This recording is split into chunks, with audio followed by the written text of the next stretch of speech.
सोलापूर हैदराबाद राष्ट्रीय महामार्गावरती भीषण असा अपघात जो आहे तो काही वेळापूर्वी घडल्याचं आपल्याला पाहायला मिळत आहे। आपण आता आहोत सोलापूर हैदराबाद या महामार्गावरती, आपण पाहतो या ठिकाणी खरं तर अतिशय विचित्र पद्धतीचा अपघात जो आहे तो या ठिकाणी घडल्याचं आपल्याला पाहायला मिळत आहे। मोठ्या प्रमाणात बचाव कार्य जे आहे ते या ठिकाणी सुरू आहे। खरं तर काही वेळापूर्वी जे आहे त्या ठिकाणी हा अपघात झालेला आहे। आपण पाहतोय खरं हा जो आहे तो सिमेंटचा बल्कर आहे आणि या सिमेंट बल्कर मध्ये या ठिकाणी हा बल्कर जो आहे तो सोलापूरहून हैदराबादच्या दिशेने हा सिमेंट बल्कर जो आहे तो चाललेला होता।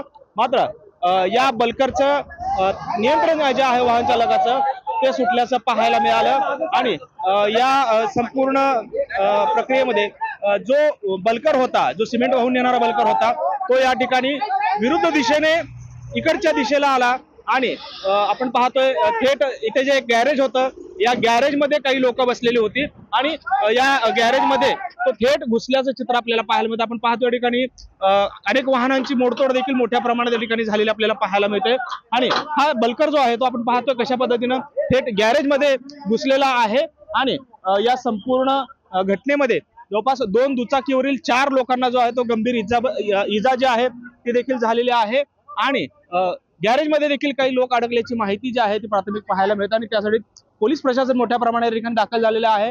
बचाव कार्य सुरू आहे आणि हा बल्कर जो आहे त्या ठिकाणी या गॅरेज मध्ये घुसल्यामुळे भीषण असा अपघात झाल्याचं चित्र आपल्याला पाहायला मिळते।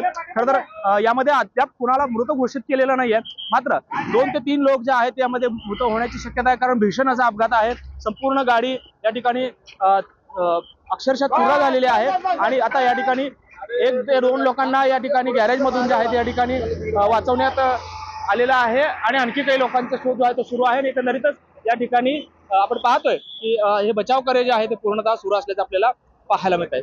कॅमेरामन अनिल कांबळेसह सागर सुरवसे, TVN मराठी, सोलापूर।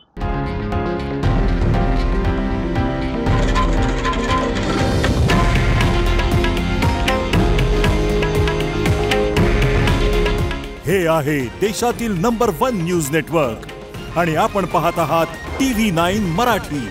काळजी तुमची, हित महाराष्ट्राचं।